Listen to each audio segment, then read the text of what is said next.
Assalamualaikum warahmatullahi wabarakatuh.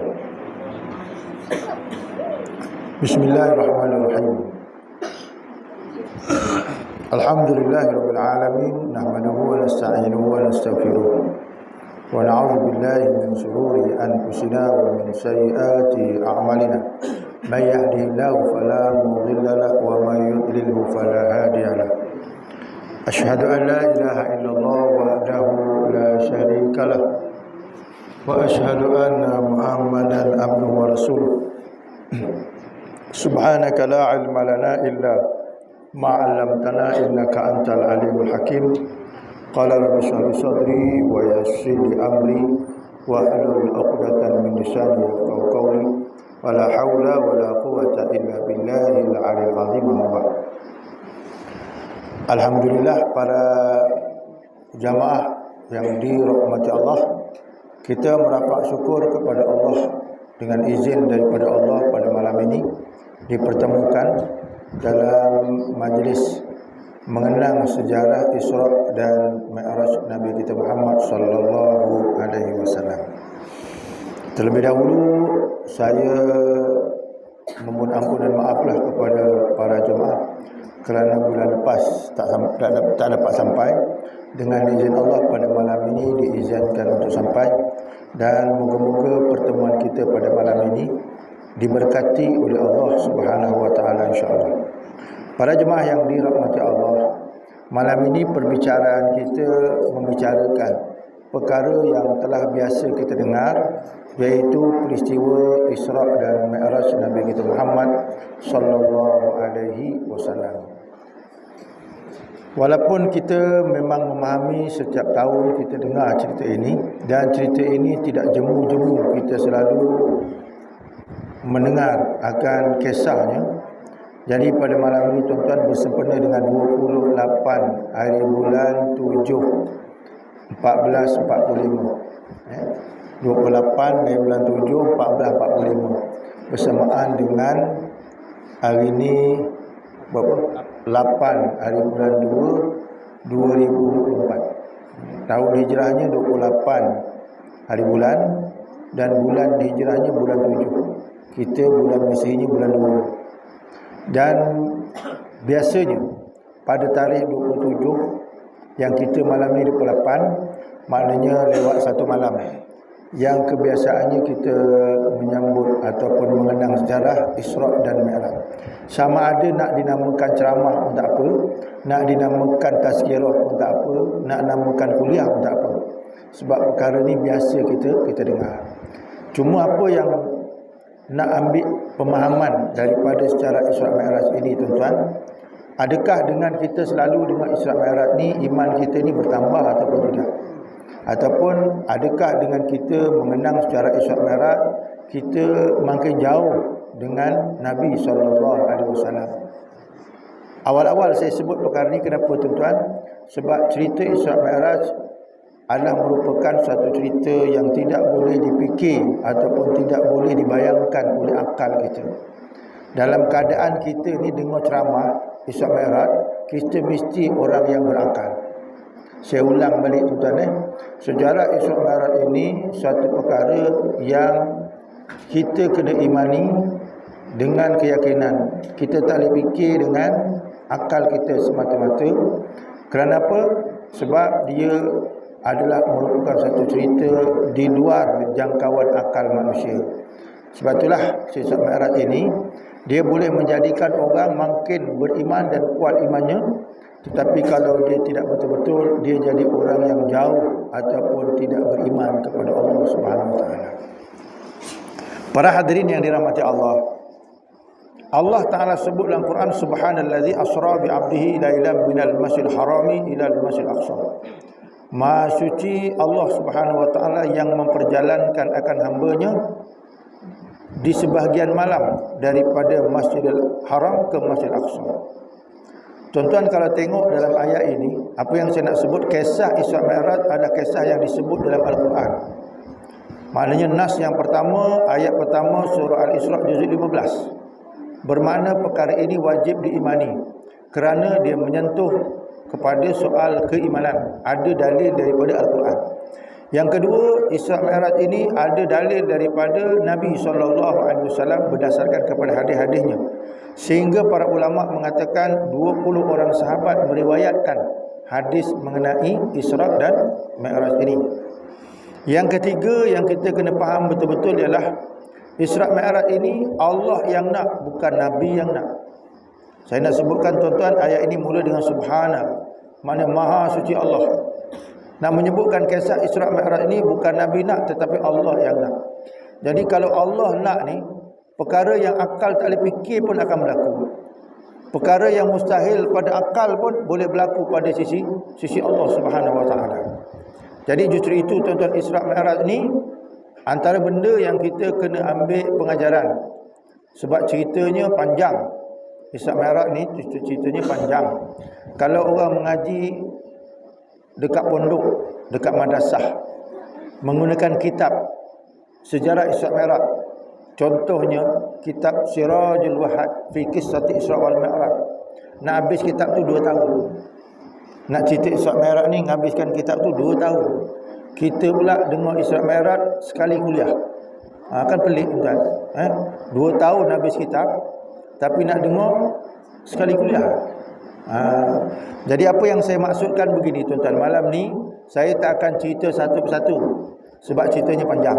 Saya hanya akan ambil beberapa pengajaran daripada cerita Isra dan Mi'raj Nabi sallallahu alaihi wasallam. Jadi terlebih dahulu apa yang saya nak sebut tuan-tuan, pertama, cerita Isra Mi'raj ini tadi saya sebut Allah Ta'ala yang nak, bukan Nabi sallallahu alaihi wasallam yang nak. Jadi artinya kita kena faham, bila Allah Ta'ala yang nak, walaupun benda tu akal tak boleh terima, ia pasti akan berlaku. Walaupun akal tak boleh terima, pasti akan berlaku. Sesuatu benda yang akal tak boleh terima, tetapi kalau ia adalah merupakan kehendak Allah, dia pasti akan berlaku. Ya. Contoh, tuan-tuan, saya nak bagi contoh. Kat belah laut sana tu ada laut tuan-tuan. Kan sini sarang buaya darat, tapi sebelah sana laut. Kan sarang buaya laut dah. Laut mana tak jauh daripada laut. Kalau saya nak katakan pada tuan-tuan malam ni, kalau malam sini ada semut kat sini, kan kalau ada semut kat sinilah ni ceritanya. Kalau ada semut kat sini, semut ni sendiri-sendiri jalan pergi Sumatera nyeberang laut, agak-agak otak tuan-tuan boleh terima atau tidak?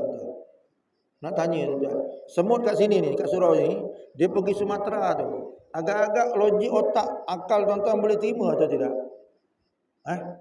Boleh terima tak? Boleh sampai tak?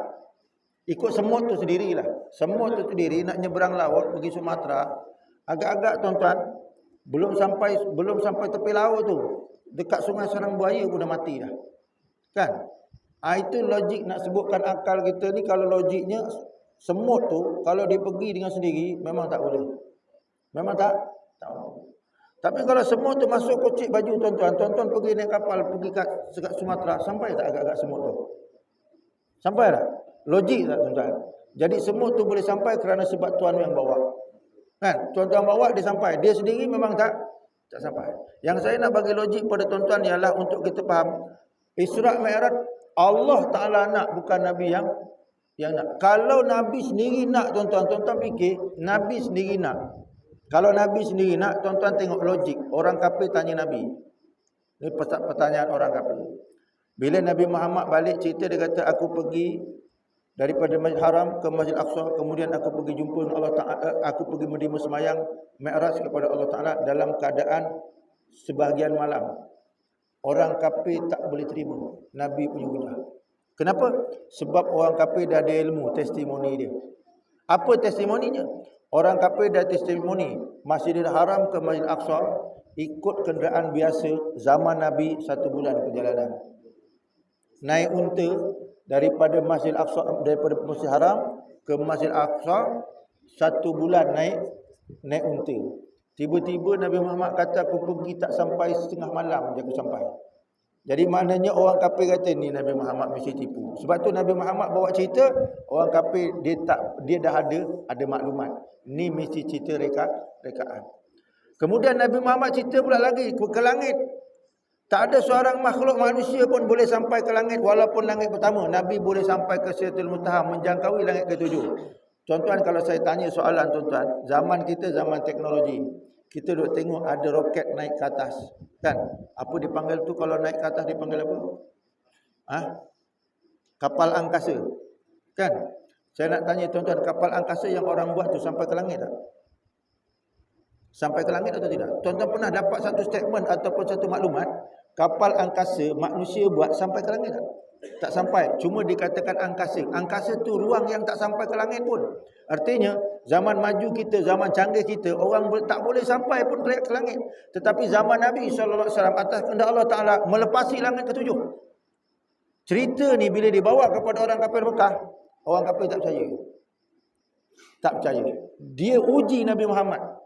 Dia kata, Muhammad kau nak ke langit. Orang kafir tanya dengan Nabi Muhammad, cuba kau angkat kaki sebelah.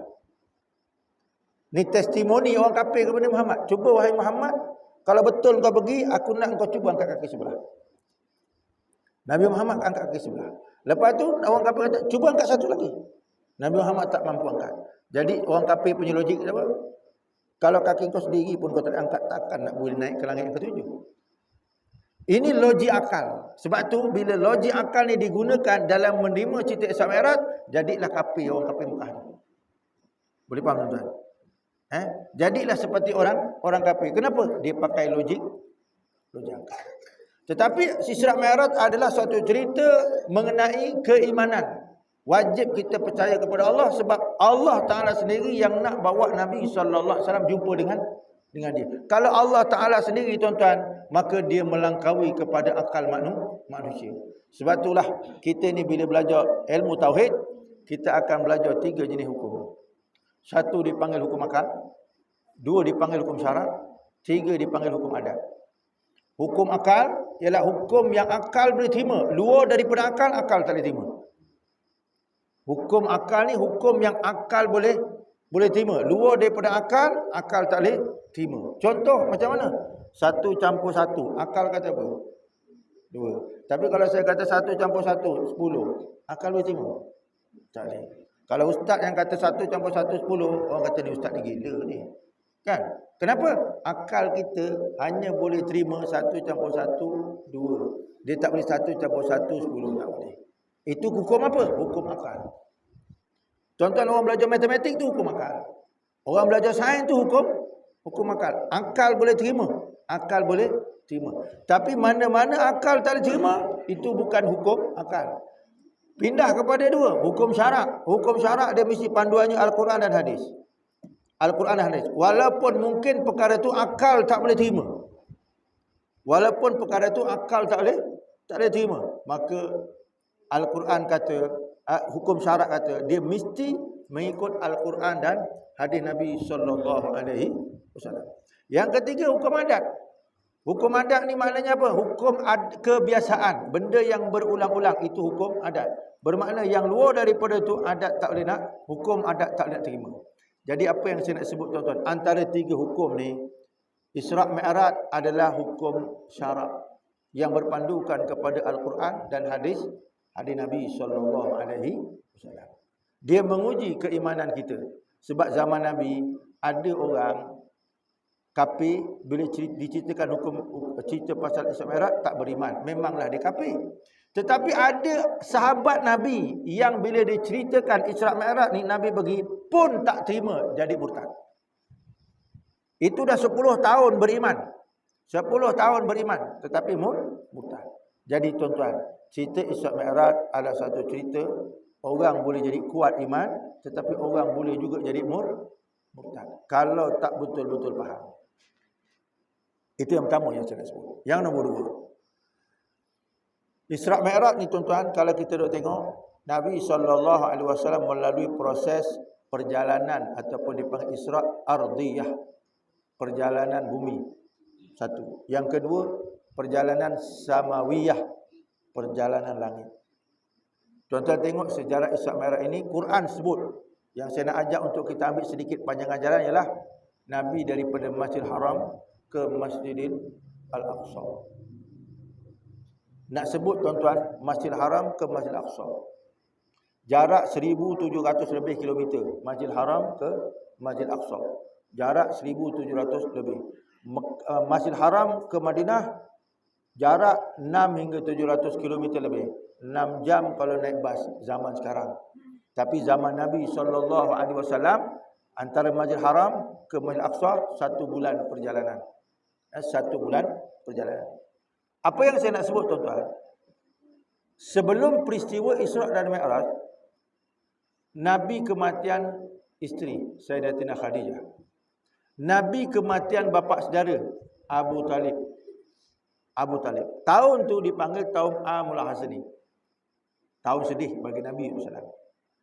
Lepas Nabi kematian dua orang ni, orang kafir Mekah memang provok Nabi. Sebab masa Abu Talib belum mati, Abu Talib yang mempertahankan. Tapi bila Abu Talib mati, tak ada orang pertahankan dia. Maka Nabi keluar daripada Mekah pergi ke Taif. Duduk kat Taif 10 hari menyampaikan dakwah, orang Taif halau balik. Tak terima. Dekat Mekah pun orang tak terima, dekat Taif pun orang tak terima. Isteri meninggal, bapa saudara meninggal. Nabi sedih. Jadi oleh kerana Nabi sedih, Allah Ta'ala nak hiburkan Nabi SAW, Nabi dibawa daripada Masjidil Haram ke Masjidil Al-Aqsa. Apa yang saya nak sebut tuan-tuan ialah, bila Nabi stres, Allah ajak Nabi pergi jalan masjid ke masjid. Faham tuan-tuan? Masjidil Haram ke Masjidil Aqsa. Maknanya bila Nabi stres, Nabi sedih, diajak masjid ke masjid. Jadi Isra' Mi'raj ni tuan-tuan, kalau kita ambil pengajaran, kalau tuan-tuan stres, tuan-tuan pergi mana? Ini Isra' Mi'raj. Betul ya? Tak nak tahu tu. Tuan-tuan, kalau tuan-tuan stres, tuan-tuan pergi mana? Ni tuan-tuan, kita tengok manusia, masyarakat.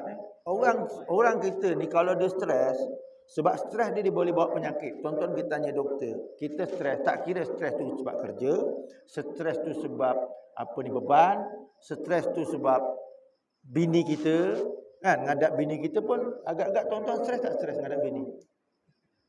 Stres kan? Dalam keadaan seronok sedap tu stres juga tu. Kan, ngadap bini tu, ngadap anak stres. Tapi tuan-tuan, bila manusia stres membawa penyakit, dia pergi mana? Dia pergi jumpa doktor. Dia jumpa klinik. Kan? Pergi jumpa doktor. Padahal kalau tuan-tuan tengok secara Isra' Mi'raj, satu benda mukjizat kepada Nabi. Allah Ta'ala bila tengok Nabi mati isteri, mati bapa saudara, orang tak terima dakwah, orang tak terima. Bayangkan tuan-tuan, Nabi pergi berdakwah, tiba-tiba orang tak terima, orang halau balik. Saya tuan-tuan pergi dakwah, orang tunggu lagi. Kan?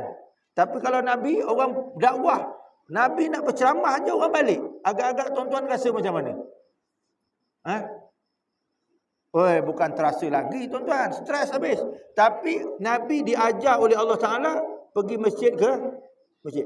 Kita stres tuan-tuan hari ini, kita jarang pergi masjid. Jarang. Pergi jumpa doktor, pergi jumpa cari ubat, betul? Itu konsep kita silap tuan-tuan. Konsep kita kalau stres tuan-tuan, ubat dia pergi ke masjid. Sebab tu tuan-tuan tengok kalau kat masjid orang kuliah, dia senang tidur masa kuliah, betul? Masa tidur tu, baru 15 minit bercakap, dia nyenyak tidur tu. Itu tak salah satu nikmatnya. Walaupun dia penat kerja siang, dia tadi masa siang belum pada pergi masjid kena bebel dengan bini. Walaupun pada siang tadi dia kena kencing dengan anak tadi. Kan? Dalam jiran sebelah kencingkan dia, balik rumah kena kencing pula dengan anak. Lepas tu dia pergi masjid, duduk kuliah, boleh tertidur tuan-tuan. Itu maknanya apa tuan-tuan? Masjid ni tempat yang menenangkan, betul? Itu hujah mudah. Tuan-tuan tengok. Orang pergi kuliah, memang tak percaya tuan-tuan, tunggu sekejap lagi 15 minit, tengok siapa yang tidur dulu. Itu menunjukkan apa? Duduk dalam masjid ni tuan-tuan, dia menenangkan. Itu yang Nabi SAW dibawa oleh malaikat Jibril atas perintah Allah pergi Masjidil Haram ke Masjidil Aqsa. Tapi dia pergi bukan masjid dekat, masjid jauh-jauh. Kira-kira kalau tuan-tuan nak tenang jiwa tuan-tuan, tengah stres ni, jangan pergi Surau Sarang Buaya, pergi sana tu Kuala Lumpur. Kan, sungguh tuan-tuan. Sungguh. Tapi kalau Kuala Lumpur jauh sangat tak pergi tuan-tuan. Sarang Buaya confirm memang tak pergi punya. Yang jauh tak boleh nak pergi, dekat belum? Belum tentu.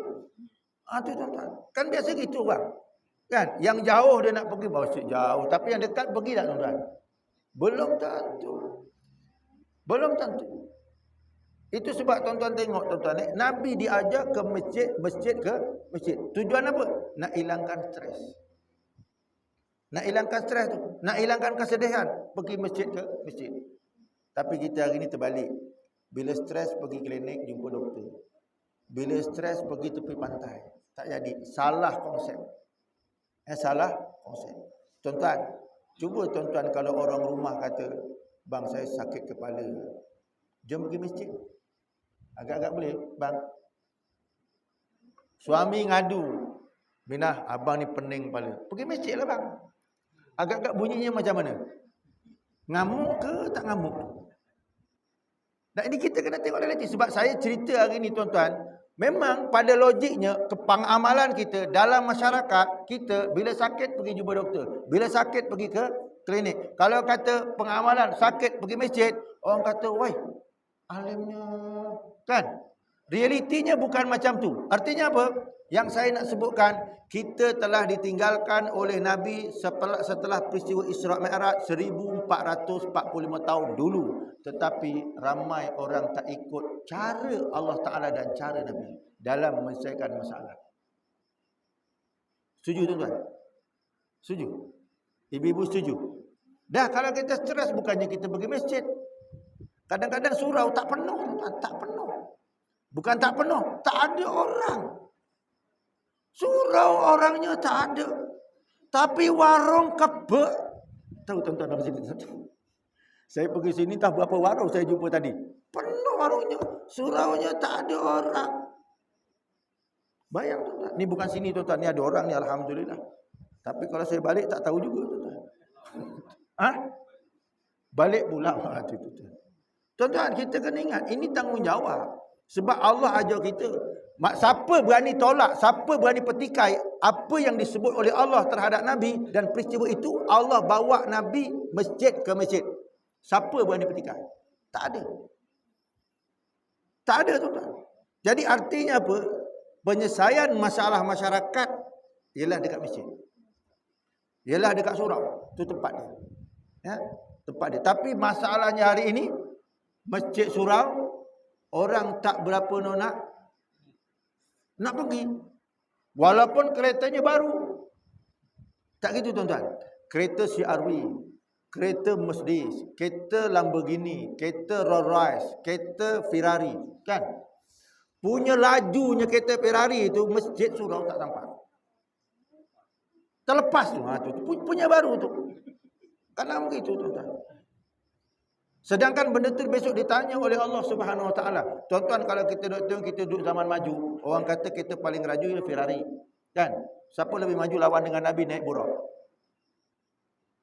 Siapa kata lebih maju naik Nabi naik burak? Naik burak tuan-tuan sekali langkah saujana mata memandang. Ferrari sekali tekan sekampung pun belum tentu lepas. Betul? Sekali tekan sekampung belum tentu lepas. Tapi burak sekali langkah sejauh saujana mata memandang. Artinya lebih canggih. Tetapi Nabi sempat dalam canggihnya masjid pergi ke masjid. Kita kereta canggih, masjid tak sampai. Motor tuan-tuan yang paling besar Harley Davidson. Tuan-tuan, tak singgah masjid. Singgah masjid bila? Nak kencing. Nak kencing singgah masjid. Itu yang kadang-kadang minta maaf cerita tuan-tuan. Bahasa Jawa kata apa? Bahasa Jawa kebangetan. Kan? Bahasa Melayunya apa? Melampau. Betul tuan-tuan. Berapa ramai orang singgah tuan-tuan, singgah masjid, kencing aja, semayang tak. Kadang-kadang lagi pula 60 tahun tak pernah semayang kat masjid, tiba-tiba mati minta semayangkan kat masjid. Tak kurang ajar tuan-tuan. Bukan sini tuan-tuan, ini cerita betul ni. Kan? 60 tahun suruh jadi makmum kat belakang imam. Ajak jadi makmum belakang, bukan suruh jadi imam. Tak suruh jadi imam, suruh jadi makmum belakang Imam aja suruh jadi. Sebab kenapa? Nabi kata solatul jamaah afdalu min solatil fardhi bi 70 wa 20 darajah. Sembahyang berjamaah itu lebih bagus daripada sembahyang seorang 27 kali ganda. 27. Jadi gandaannya bagus. Sembahyang berjamaah disuruh ikut belakang imam. Tapi kalau tak nak ikut belakang imam 60 tahun tiba-tiba mati, minta terus sembahyang depan imam. Tak kurang ajar. Duduk belakang tak nak, tiba-tiba terus duduk depan. Apa dia? Ya memang baring, tetapi kat depan terus, bukan sembahyang, baring. Orang Jawa kata apa? Berjucak. Kan? Dah lah tak sembahyang terus baring. Betul tuan-tuan. Ni tuan-tuan kena faham Isra' Mi'raj cerita pasal masjid. Nabi sendiri diajak oleh Allah, dibawa oleh Allah Ta'ala. Tiba-tiba kita jadi umat Nabi Muhammad disuruh ke masjid tak nak. Kan kebangetan tuan-tuan. Apa tadi saya kata selain kebangetan tadi? Mencucak. Tuan-tuan. Sungguh. Nak cakap macam mana? Kan Nabi tunjuk. Sungguh. Kita nak mendabik dada rasa kita ni hebat tuan-tuan sampai masa mati. Mana ada seorang manusia yang umur dia panjang sekalipun tapi sampai masa dia mati. Masa mati dia bawa apa? Bawa apa tuan-tuan? Nak buat bini? Belum tentu bini ikut. Walaupun hari-hari kata bang I love you. Tak. Mati. Nangis dia. Selamat jalan bang. Gini tuan-tuan nangis. Kenapa gini? Sebab hati kata siapa ganti lepas ni. Tak gitu betul bang? Kalau abang pun bini mati, agak-agak abang nangis tak? Seminggu aja. Tu ngaku tu. Lepas tu cari lagi. Tak tuan-tuan, ni kita cakap realiti. Bukan cakap main-main. Tak gitu ibu. Ya gitu. Walaupun hati kata, yorah lah ustaz. Ya memang, masa kuliah yorah. Kan? Tapi bila dah betul-betul mati, Pak Imam hari-hari ziarah. Lahlas pun. Jadi isteri Pak Imam. Tuan-tuan, yang saya nak sebut masjid ni. Masjid.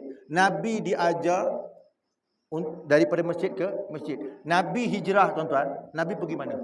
Kalau tuan-tuan belajar. Nabi pergi hijrah daripada Mekah pergi ke Madinah. Tapi kat Madinah tu dia sampai ke mana dulu? Kalau tuan-tuan yang biasa dengar hijrah. Daripada Mekah ke Madinah, Nabi pergi Madinah. Madinah tu Nabi pergi mana? Masjid Quba. Tuan-tuan, orang pergi umrah, pergi haji, dia akan pergi ke Masjid Quba. Ambil air semayang dekat Madinah, ambil semayang, pergi ke Quba, semayang 2 rakaat, sama dengan pahala umrah. Sama dengan pahala umrah. Nabi sampai Masjid Quba. Artinya Nabi hijrah daripada Mekah ke Madinah, pergi ke masjid. Daripada Masjid Quba, Nabi buat Masjid Nabawi. Lepas 12 hari, pergi Masjid Nabawi, buat masjid lagi. Nabi Isra' Mi'raj pun cerita pasal masjid. Mana-mana cerita pasal masjid. Kita pergi jalan, masjid ke bukan? Kita tengok. Ni pengajaran.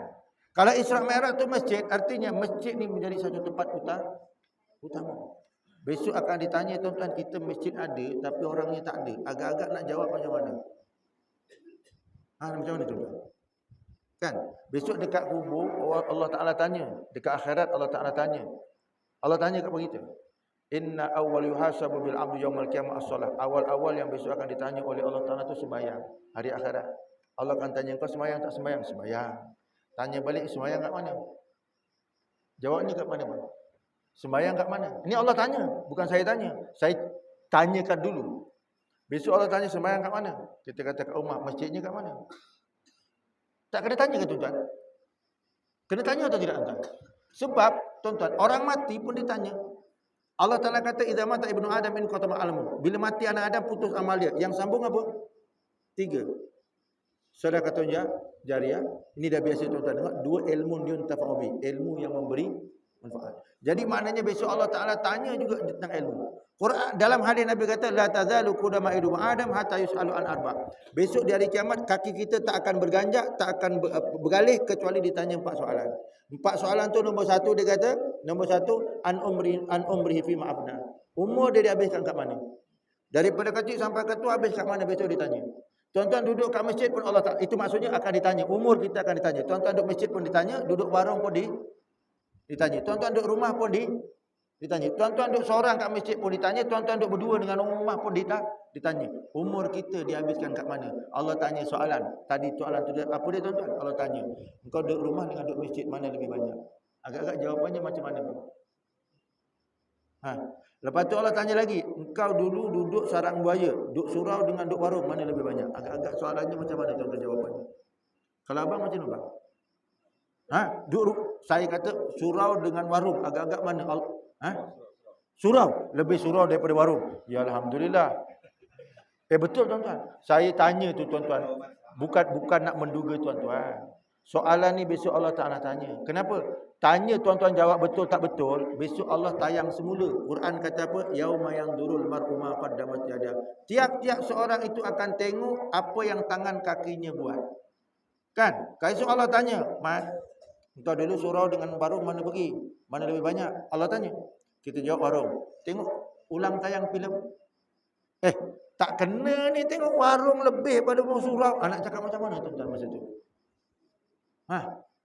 Quran kata ayat 40 surah An-Naba juzuk 30 Allah kata yauma yanzurul mar'u ma qaddamat yadah. Tiap-tiap hari kiamat besok hari kiamat setiap orang akan tengok apa yang tangan kakinya buat. Jadi bila kita tengok tuan-tuan, apa yang kita buat ukul kilik, rumah, kebun, surau, masjid, warung, semua akan ditanya oleh Allah. Masa tu nak jawabnya macam mana tuan-tuan? Tu. Sungguh tuan-tuan. Sebab tu Isra Mi'raj ni mampu ataupun tidak kita ambil pengajaran apa yang disebutkan oleh Allah. Contoh tadi masjid ke masjid. Masjid ke masjid. Besok akan ditanya. Tuan-tuan. Ya. Tuan-tuan, saya nak sebut jangan jadikan masjid ni macam gereja. Jangan jadikan surau macam gereja. Kenapa? Tuan-tuan tengok orang pergi gereja berapa hari? Seminggu? Seminggu sekali. Seminggu sekali. Orang pergi gereja seminggu sekali. Ni ada jenis orang tu jadikan masjid tu macam gereja. Seminggu.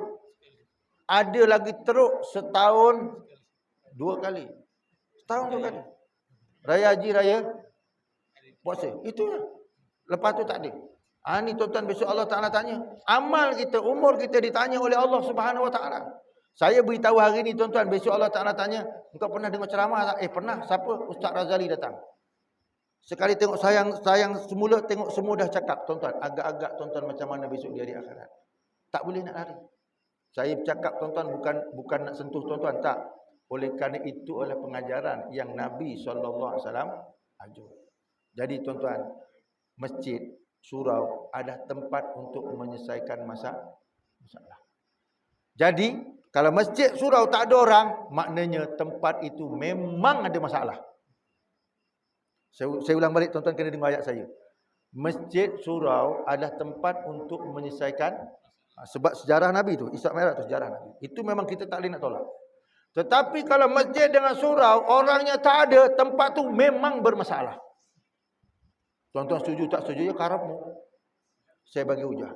Nabi kata ma min salasin fi qaryatin aw badin la tuqamu fihi al-jamaah istahwadha alimu syaitan. Saya ingat ada kat sini ada kitab muntakhib al-hadis, mutaadir tuan-tuan Satu hadis Nabi kata apa? Mana-mana dekat kampung ataupun dusun ada 3 orang. Ada 3 orang. Tidak mendirikan sembahyang berjemaah, istahwadha alaihimus syaitan. Nabi kata kampung tu penduduknya dikeraskan hatinya oleh syaitan. Kalau 3 orang ada tuan-tuan tapi tak mendirikan sembahyang berjemaah, kampung tu orangnya dikeraskan hatinya oleh syaitan. Cuba tuan-tuan bayang kalau masjid surau yang duduk kat masjid surau tu cicak, orangnya tak ada. Agak orang kampungnya macam mana tuan-tuan? Cuba fikir balik. Tak, ini tanggungjawab kita bersama. Kalau saya bercakap ni tuan-tuan, saya kena pastikan kampung saya itu ada orang berjemaah. Kalau tuan-tuan dengar kat sarang buaya, tuan-tuan kena pastikan masjid dan surau pun ada orang. Kalau tidak, Nabi kata tadi tu istahwadha alaihimus syaitan, akan dikeraskan hatinya oleh syaitan. Sebab tu tuan-tuan kalau masuk rumah orang, lakinya tak sembahyang, bininya tak sembahyang, anaknya tak sembahyang, satu rumah, nak cakap macam mana tuan-tuan? Kalau suaminya tak sembahyang, isterinya tak sembahyang, anaknya tak sembahyang, satu rumah, kesetanan. Betul tuan-tuan. Satu rumah tu kesetanan. Itu dalam hadis Nabi sallallahu alaihi wasallam. Baik, cuba tuan-tuan tengok. Ni satu contoh simple je saya bagi. Kita kalau makan tak baca bismillah. Contohlah, tuan-tuan makan tak baca bismillah. Tuan-tuan makan dengan siapa? Ha? Bang, kita makan tak baca bismillah. Tuan-tuan makan dengan siapa? Ha? Member. Tak apa tuan-tuan jawab macam mana tak kisah, atas ilmu masing-masing. Atas ilmu masing. Sebab kita ni bukan cerita lawak, tuan-tuan, cerita realiti. Tuan-tuan hidup sebagai manusia, seorang manusia yang jadikan oleh Allah Taala realiti, bukan main-main. Syaitan jadikan, Allah tak jadikan jin dan syaitan itu pun bukan main-main. Dia jadi itu ada kerja, tuan-tuan jadi pun ada kerja. Betul. Tuan-tuan hidup atas muka dunia ni bukan main-main. Tuan-tuan hidup memang sebagai seorang yang dijadikan untuk menyembah Allah Taala. Tuan-tuan ada kerja. Syaitan Allah Taala jadikan ada kerja atau tidak, tuan-tuan? Jadi soalan saya, tuan-tuan, makan, kalau tuan-tuan tak baca bismillah, tuan-tuan makan dengan siapa? Ha? Apa dia? Agak-agak. Bang? Syaitan. Siapa beritahu yang tuan-tuan kalau tak baca bismillah tu makan dengan syaitan? Siapa beritahu? Ha? Saya nak tanyalah tuan-tuan. Kak, kita ni makan tak baca bismillah, kita kata makan dengan syaitan. Siapa yang beritahu yang makan dengan syaitan tu? Abang, agak tahu daripada mana yang kita makan tu dengan syaitan? Cerita-cerita orang tua. Kalau saya tanya balik orang tua tu dah tahu daripada mana. Saya bercakap itu. Dan sebab jawapan abang tu bukan tak betul. Sebab dalam Quran pun ada sebut. Wa idza qila lahum ta'alu ila ma anzalallahu qalu bal nattabi ma alfaina alaihi abana. Dalam ayat 170 tu surah Al-Baqarah, Allah kata apabila dikatakan kepada mereka, maka marilah ikut hukum Allah Taala. Mereka akan kata bal nattabi ma alfaina alaihi abana. Bahkan kami ikut bapa-bapa kami. Apa maksud ayat tu? Bila tanya ni kenapa buat? Yang baik gawe. Kan gitu kan? Ya bapak gawe. Kenapa lagi? Ya buyute gawe. Faham ke tuan-tuan baik bahasa tu? Kan? Bila kita tanya, kita punya buyut buat, tanya dia. Dia tu datang dapat daripada mana? Kan? Kenapa saya kata demikian? Sebab kita punya hidup, amal kita kena pastikan ia memang bersanad sampai Rasulullah. Kalau tak, syaitan. Faham tuan-tuan? Jadi artinya, tuan-tuan, kita makan, tak baca bismillah, kita semua tahu. Kita makan sama-sama dengan syaitan. Walaupun bini kat sebelah, anak kat sebelah. Tapi bismillah tak baca, doa tak baca, kita makan dengan syaitan. Agak-agak tuan-tuan, cuba bayang, kalau 60 tahun tak baca bismillah. Makan tak baca bismillah 60 tahun. Agak-agak nak kata macam mana? Nah, apa dia? Franchise dah. Memang bukan franchise. Kalau franchise tu kongsi. Dah memang friend betul. Tu dia. Betul tu. Betul. Jawapan tu tak salah, betul tu. Quran kata ayat 36 surah Az-Zukhruf. Saya bagi hujah terus tuan-tuan.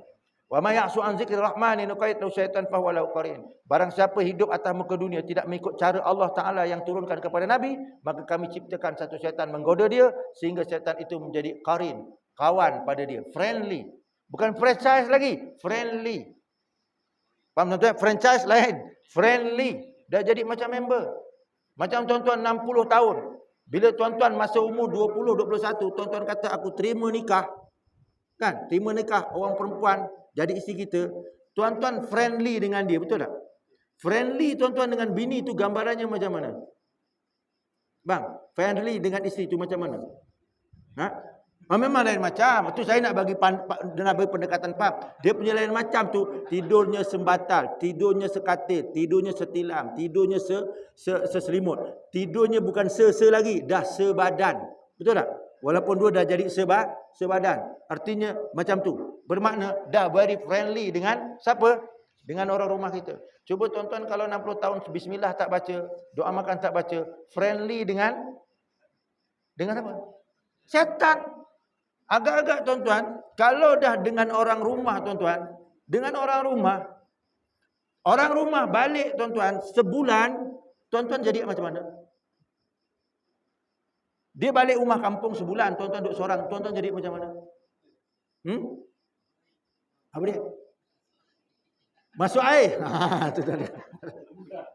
Tak, orang karuan lah bahasa Jawanya tuan-tuan. Memang Tak karuan. Tu dah 60 tahun friendly. Dia baru tak ada sebulan saja. Dia baru tak ada sebulan. Kadang-kadang bukan baru tak ada sebulan. Dia cakap, bang saya nak balik rumah mak sebulan. Dia balik tuan-tuan baru 2 hari. Kita telefon, Minah kau nak balik bila? Padahal dah beritahu tu sebulan. Baru 2 hari dia balik. Kita dah tanya, kau nak balik bila? Kan? Bini kita kata, kerana itu dah cakap sebulan. Tu kenapa dia tanya 2 hari baru tanya tu? Kenapa tuan-tuan? Jiwa tu tak karuan tadi tu. Jadi yang saya nak contohkan itu dengan orang. Apatah lagi kalau dengan setan. Kalau dengan orang tu tuan-tuan 2 hari tak ada dah karuan, itu dah friendly. Kalau 60 tahun kita tuan-tuan tak ikut cara Nabi, tak ikut cara Islam, tapi ikut cara setan, tak kesetanan ke tuan-tuan? Betul tak ayat tu? Itu kesetanan. Dan itu disebut dalam hadis Nabi. Disebut dalam hadis Nabi. Tuan-tuan tengok, ramai kadang-kadang orang ni dia kesetanan tuan-tuan. Kan? Bahkan lebih teruk pada setan lagi.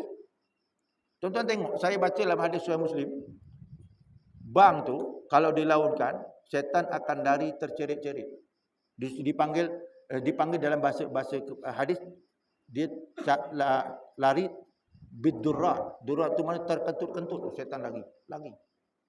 Dengar bang tu, tuan-tuan cuba bayangkan, ramai orang warung sebelah masjid bang, tak bangun-bangun tuan-tuan. Kalau bang, setan dah lari dah cabut lari. Tapi orang tuan-tuan, sebelah surau, sebelah warung, bang tak bangun-bangun. Agak-agak tuan-tuan dia dengan setan mana lebih teruk? Faham maksud saya? Tu dia. Ramai macam tu. Tak kesetanan ke tuan-tuan? Setan pun cabut lari. Dia tak lari-lari tu. Apa dia? Tu dia. Tapi cuba tuan-tuan kata, Ji, hari tu aku dengar, ni cerita je tuan-tuan . Hari tu aku dengar ustaz cerita Isra Mi'raj. Kita ni kalau dengar bang, tapi tak pergi sembahyang, duduk je kat warung. Ceritanya pun memang kat warung, bukannya kat masjid. Duduk kat warung, itu lebih teruk pada setan. Kan? Haji tu cakap apa agak-agak? Kita cakap macam tu, Haji tu cakap apa agak-agak? Kau ni macam nginggi aku pula kau ni. Kan gitu kan? Tu maknanya tak boleh menerima teguran. Tak boleh terima teguran. Itu manusia tuan-tuan. Sebab tu nak katakan, betul lah kata Nabi, kesetanan tu lebih teruk pada setan. Bukan tuan-tuan kan? Ni cerita.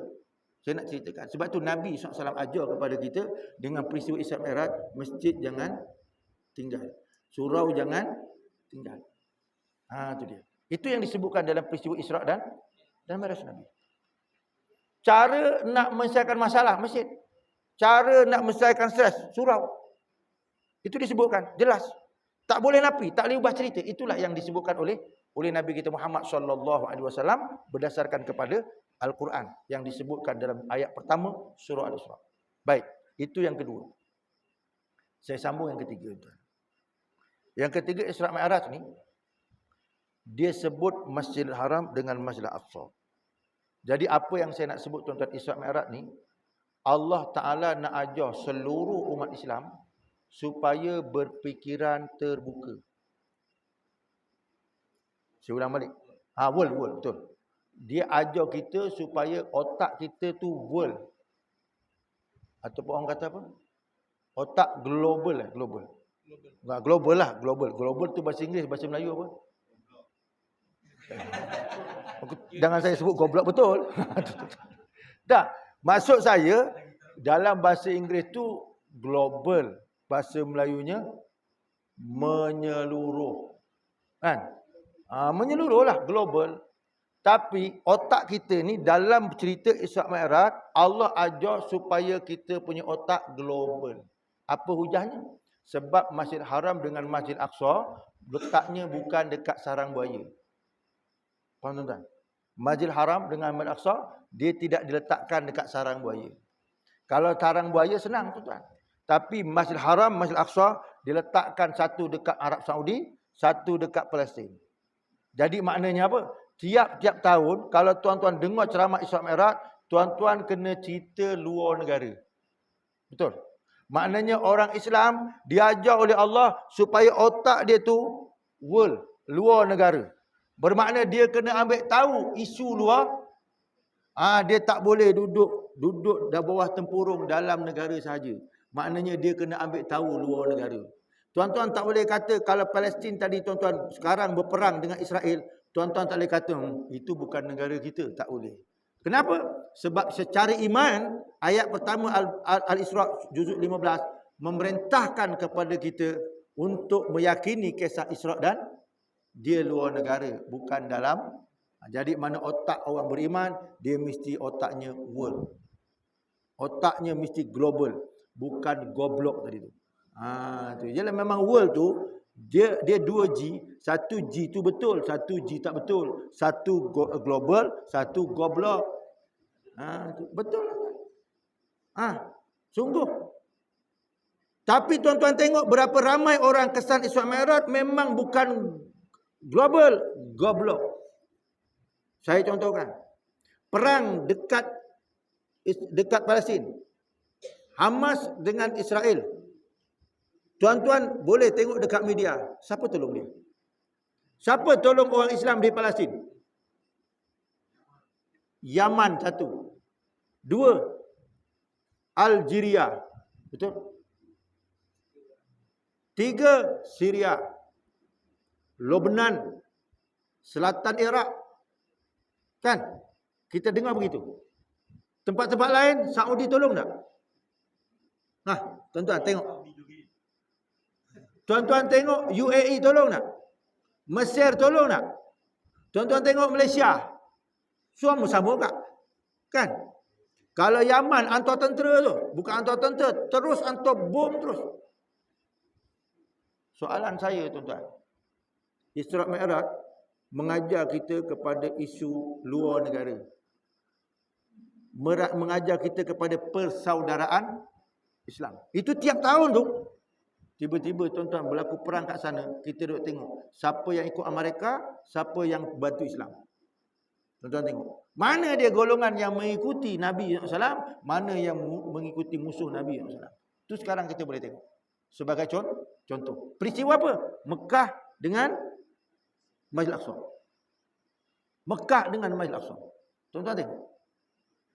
Sebab tu tuan-tuan, Mekah dengan Masjid Al-Aqsa, cerita pasal Isra Mi'raj, dia mengajak kepada kita melihat dalam bentuk keimanan. Bentuk keimanan. Itulah sejarah Isra dan Mi'raj. Kita boleh buktikan hari ini berapa ramai yang sokong Islam. Kan? Sebab tu tuan-tuan, walaupun macam mana sekalipun Islam ini disekat, nak dibunuh, Islam tak akan mati. Islam tak akan mati. Kenapa? Tuan-tuan tengok. Hari ini Hamas dengan Israel. Israel menang kalah. Tuan-tuan nak tanya, Israel menang kalah? Kali pertama selepas 7 Oktober 45 hari tuan-tuan Israel minta gencatan senjata. Perang kalau orang minta gencatan senjata menang kalah? Kalah. Itu satu. Lepas tu sampai 100 lebih hari sekarang ni tuan-tuan. Israel pun kena bom juga. Mati juga. Dan kita dengar tuan-tuan hari ni, dia pun nak minta lagi gencatan senjata. Tuan-tuan, nak menunjukkan dalam keadaan perang, Hamas terkepung 75 tahun dulu. Selepas 1948, senjata pun tak canggih. Bila perang saja, Amerika bantu Israel. Senjata canggih dunia dekat dia. Tetapi dia tak boleh menang. Betul tuan-tuan? Jadi maknanya, ada lagi senjata yang lebih canggih daripada senjata canggih yang sedia ada. Apa dia? Iaitu iman. Iaitu Islam. Itu lebih canggih daripada senjata manusia. Itu bukti yang berlaku pada hari ini. Jadi itu peristiwa Isra Mi'raj, kita kena lihat bahawa Islam tidak akan mati sehingga kepada akhir zaman. Jadi maknanya rugilah kalau kita sebagai seorang Islam, kita beramal dengan Islam ni yok-yok je. Faham tuan-tuan? Bahasa sini apa yok-yok? Apa dia? Yok-yok. Bahasa sini apa? Boyo. Angat-angat tai ayam. Kita ni amal Islam kena betul-betul tuan-tuan. Kena betul-betul. Bukan hangat-hangat tai ayam. Kena sungguh-sungguh. Kenapa?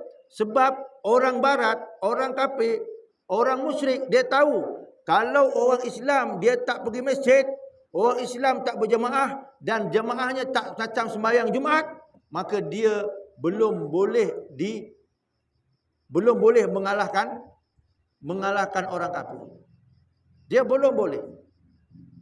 Tetapi kalau dia nak kalahkan orang kafir, maknanya apa? Dia kena beramal dengan Islam. Masjid kena penuh, berjamaah kena penuh. Bila berjamaah kena penuh, artinya dia sanggup tinggalkan bini, sanggup tinggalkan anak. Betul? Berjamaah tuan-tuan, bini tinggal. Kan? Selagi tak sanggup tinggalkan bini, jangan ceritalah tuan-tuan. Kan? Bini tak sanggup nak tinggal. Besok Allah tanya, tuan-tuan sanggup tak sanggup, suatu masa tuan-tuan kena sanggup. Tuan-tuan tak sanggup tinggalkan bini, satu masa tuan-tuan akan tinggalkan dia. Tuan-tuan tak nak tinggalkan dia, tuan-tuan mati tetap tinggalkan. Lawa mana pun bini tuan-tuan tetap tinggal. Kan? Walaupun bini kata, bang, nanti kalau saya takdirnya saya mati, abang jangan kahwin lagi ya. Siap janji tu. Suaminya punya sayang pun kata macam tu. Nanti kalau abang mati kau jangan kahwin lagi. Bohong je janji tu. Tu tuan-tuan. Walaupun macam tu bohong je, dia tetap akan tinggal. Ya awakmu wis mati, aku golek meneh. Gitu tuan-tuan. Tak gitu tuan-tuan. Artinya benda tu kita tetap tinggal, tapi yang tak boleh tinggal sama ada hidup atau mati Islam. Tak boleh tinggal sama hidup atau mati agama. Tak boleh tinggal hidup atau mati iman. Itu tak boleh tinggal. Isteri boleh tinggal. Anak boleh tinggal. Harta boleh tinggal, tapi iman tak boleh tinggal. Kalau tuan-tuan tinggal iman tuan-tuan, tuan-tuan tengok ayat yang Allah Taala sebut dalam Quran. Walan tarda ankal yahud walan nasara hatta tattabi'a millatahum. Orang Yahudi dengan orang Nasrani tidak akan redha sehingga kamu ikut agama mereka. Itu Quran kata. Millah. Orang Yahudi dengan Nasrani tak akan redha dengan kamu sehingga kamu ikut agama mereka. Apa yang saya nak sebut macam ni? Orang Yahudi lawan kita pun guna agama. Faham tuan-tuan? Dia tak redha dengan orang Islam sehingga orang Islam ikut agama mereka. Maknanya dia nak lawan kita pun pakai. Tiba-tiba kita sebagai orang Islam tak pakai agama. Pakai agama bila? Masa semayang. Masa berpolitik, agama hilang. Kan? Masa kuliah, pakai agama. Tapi duduk kedai, agama hilang. Faham tuan-tuan? Yang saya nak sebut, kita kena jadikan agama pakaian hidup dan mati. Sebab orang Yahudi faham, dia menjadikan agama sebagai pakaian hidup dan mati. Dia lawan kita dengan agama tuan-tuan. Tiba-tiba kita sebagai orang Islam lawan dia tak dunia agama. Kan gila tuan-tuan namanya. Boleh faham tuan-tuan? Alhamdulillah tuan-tuan. Tuan-tuan dah faham ni. Saya rasa cukup sekadar tu tuan-tuan sebab dah faham. Kan? Kat sini kan ada cikgu. Cikgu ni ngajar, dia kalau tanya anak murid, faham tak faham? Faham. Ya sudah. Dah faham. Kalau dia tak faham tu yang dia akan sambung lagi. Tapi kalau dia tak sambung, tak apa, kita sambung akan datang. Itu cikgu tuan-tuan. Jadi saya rasa cukup sekadar tu untuk malam ni. Sedikit tambahan. Iman ni kena bukti, kena amal. Hari ini kerana kita dah buat. Tapi masalah sekarang 70-80% orang Islam tak dirikan solat. Apa makna kita meraihkan majlis seperti ini? Saya nak sebut gini tuan-tuan. Cerita pasal semayang, Isra Mi'raj. Kalau tuan-tuan baca, Allah turunkan fardu semayang ni, Allah panggil Nabi naik jumpa dia. Semayang ni, antara satu kefarduan, Allah panggil Nabi jumpa dia. Tapi tuan-tuan tengok, puasa, Allah tak panggil Nabi. Allah hantar Jibril jumpa Nabi. Puasa, zakat, Allah panggil Jibril jumpa Nabi. Haji, Allah panggil Jibril jumpa Nabi. Tapi semayang, Allah panggil Nabi jumpa dia. Maknanya semayang dengan zakat, puasa, haji, kefarduan, tetapi berbeza keutamaan dia. Berbeza. Kenapa bezanya? Tuan-tuan tak mampu puasa, tak payah. Tuan-tuan tak mampu zakat, tak payah zakat, bakal terima zakat. Tuan-tuan tak mampu pergi haji, tak payah pergi haji. Tapi sama ada tuan-tuan mampu puasa, tak mampu puasa, tak mampu bayar zakat ke bayar zakat, tak mampu pergi haji ataupun tidak, sembahyang tetap wajib. Tuan-tuan tak mampu puasa, sembahyang tetap atau tidak? Tetap. Tuan-tuan tak mampu bayar zakat, sembahyang tetap. Tuan-tuan tak mampu pergi haji, sembahyang. Itu bezanya tuan-tuan, sembahyang tak boleh tinggal. Man taraka shalah muta'ammidan faqad kafara jaharan. Nabi kata siapa tinggalkan sembahyang secara sengaja, maka kafir secara terang. Nabi juga kata as-salatu imaduddin faman aqama faqad aqamaddin wa man taraka faqad hadamaddin. Sembahyang tu tiang agama. Siapa mendirikan sembahyang dia mendirikan tiang agama. Siapa tinggalkan mana dia runtuhkan agama. Jadi sembahyang tu tuan-tuan. Nak tahu orang tu sembahyang tu tak sembahyang tuan-tuan, tengok kalau dia sembahyang dia mendirikan agama. Kalau tak dia meruntuhkan agama. Nabi kata kalau tak sembahyang beza antara Islam kafir tu sembahyang. Iman dalam hati tak nampak. Tapi nak tahu dia beriman tak beriman tengok sembahyang tak sembahyang. Kalau 60 tahun tak sembahyang nak cakap macam mana? Kan? Iman kita tak nampak dalam hati. Itu kedudukannya. Jadi maknanya tuan-tuan sembahyang ni penting. Dan apa yang saya nak sebut tuan-tuan, Nabi kata awwal yuhasabu bil 'abdi yaumil qiyamah salat. Awal-awal besok yang akan ditanya oleh Allah hari kiamat sembahyang. Idza salahat sairu amali. Bila sembahyang ni clear, yang lain clear. Jadi mana sembahyang ni besok akan ditanya. Kan? Sembahyang. Jangan main-main tuan-tuan sembahyang ni. Sebab apa? Dia merupakan tanda orang beriman. Sembahyang juga akan merupakan tiang agama. Sembahyang besok akan ditanya oleh Allah Subhanahu Wa Taala. Nak tahu orang tu betul tak betul, tengok dia punya sembahyang dia. Sembahyang tu penting. Dan sembahyang tak boleh tinggal.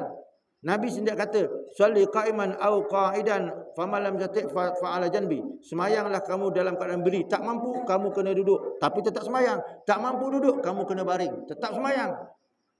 Tak nak sembahyang, mati dulu. Faham tuan-tuan? Dah mati nak sembahyang atau tidak tuan-tuan? Memang tak boleh tinggal di sembahyang.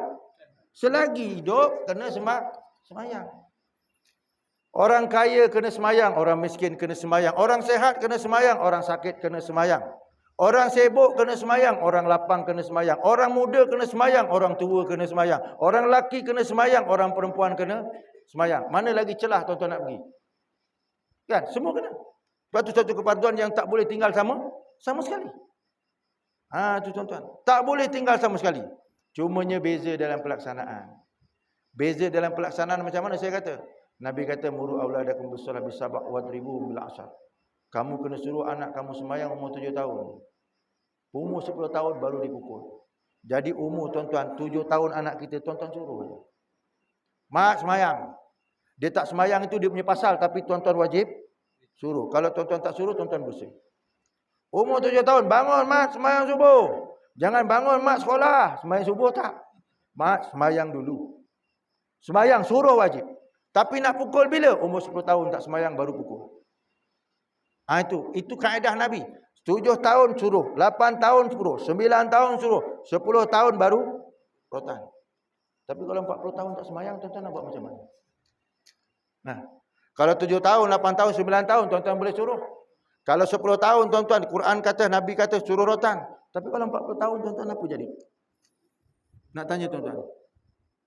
Agak-agak bang, kalau 40 tahun, 50 tahun tak sembahyang, apa nak buat? Apa nak buat? Tuan-tuan buka dalam kitab fiqh, hukum tarikus solah. Hukum meninggalkan sembahyang. Maka, di sana ada dua. Kalau dia tinggalkan sembahyang kerana engkar wajibnya, kafirlah dia. Kalau dia meninggalkan sembahyang kerana engkar wajibnya sembahyang, kafirlah dia. Kalau dia tak sembahyang kerana malas tidak engkar wajibnya, berdosa besarlah dia. Kalau orang tu meninggalkan sembahyang, kafirlah dia. Nabi kata man badala dina faqtulu. Orang tukar agama, bunuh dia. Faham tak? Kalau dia tinggalkan, dia tak kata sembahyang tu tak wajib, dia kata wajib tapi malas, maka berdosa besar. Berdosa besar wajib dia taubat. Bertaubat macam mana? Kata ulama, sebelum masuk waktu yang ketiga, kata setengah ulama, sebelum masuk waktu yang kedua dia kena qada sembahyang. Kalau tak, bunuhlah dia. Sebab melibatkan jenayah. Itu bukan 4 tahun tuan-tuan, 40. Sampai macam tu peringatan Allah Subhanahu wa taala. Boleh faham? Orang yang berzina dengan orang yang meninggal solat, mana lebih besar dosa? Dua-dua tu dosa besar. Dua-dua tu dosa besar. Tuan-tuan, dua-dua tu dosa besar. Bukan dosa kecil, dua-dua tu dosa besar. Tapi kalau nak kata lebih besar, sembahyang. Sembahyang. Sebab akan ditanya awal-awal dia di akhirat. Suatu benda yang ditanya awal-awal ataupun ditanya utama, itu lebih penting. Macam tu. Tuan-tuan, jangan ambil sambil lembu. Sebab tu cara tuan-tuan dalam Islam, ditarbiyah sembahyang, Islam ni adil. 7 tahun tak sembahyang, tak boleh pukul. Suruh aja. 8 tahun, 9 tahun, suruh, tak boleh pukul. 10 tahun baru pukul. Adil tak adil tuan-tuan? 3 tahun. Tuan-tuan pegang rotan aja umur 7 tahun. Mat, nampak ni? Sebab jangan main pegang ni. Tak semayang. Nampak ni? Gini aja tuan-tuan. Bila nak rotan? 10 tahun. Tunggu 3 tahun tuan-tuan. Baru boleh rotan. Agak-agak tuan-tuan sabar tak sabar? Kan? Sabar tak sabar? Nak rotan tu, pegang je. 3 tahun punya pegang. 10 tahun tak sembahyang baru dipukul. 3 tahun pegang rotan. Training tuan-tuan. Melatih sabar. Siapa dia? Bukan anak bapak dia. Tiba-tiba 7 tahun kau tak bangun, Mat. Piang kena tuan-tuan. Patutnya bapaknya yang kena rotan. Faham tuan-tuan? Ni teknik Islam. Teknik. Dia tak zalim. Dia ajar dulu. 3 tahun suruh semayang. Tapi jangan dipukul. 10 tahun baru start. Tapi kalau 40 tahun tuan-tuan tak semayang, tu bukan pukul lagi, tu daplek. Kan? Itu daplek tuan-tuan. Biasanya kita ni kalau dah dinasihatkan, nasihat-nasihat tak nak dengar, tuan-tuan buat macam mana? Kalau ikut tuan-tuan. Tuan-tuan dah cakap dah. Cakap. Koeke memang. Gitu tuan-tuan kan? Lepas tu bukan sekadar itu. Tangan pun jalan. Kaki pun jalan. Itu kalau dah lebih, boleh faham tuan-tuan? Cukuplah kadar tu tuan-tuan. Banyak dah tu. Itu pun tuan-tuan ingat tak ingat. Wallahualam. Jadi sekarang itu untuk malam ni, ampun dan maaf dipinta kalau ada keterlanjuran kata. Saya mohon ampun maaf sekali lagi tuan-tuan. Bulan lepas tak sampai. Saya ingat lagi bulan lepas tuan-tuan, pukul 9.47. Pukul 9.47. Ada sahabat tadi pun saya, Ustaz kat mana? Saya kat rumah. Tuan-tuan kena faham gini lah tuan-tuan. Ustaz datang tak datang, tuan-tuan kena datang. Kenapa? Sebab kita buat kuliah ni bukan kat warung tuan-tuan, dekat surau. Dekat surau. Jadi maknanya kalau ustaz datang tak datang, tuan-tuan kena datang surau. Kena datang surau. Kau tuan-tuan datang surau, time ustaz datang. Itu tak kena tuan-tuan tu. Tak kena tu, time ustaz datang baru datang, tapi time ustaz tak datang, dia pun tak datang juga. Ni masalah tuan-tuan. Memang payah besok kalau mati nak jawab soalan munkar nakir. Wallahualam. Sekarang tu tuan-tuan malam ni. Aku qauli hadza. Assalamualaikum warahmatullahi wabarakatuh. Takbir.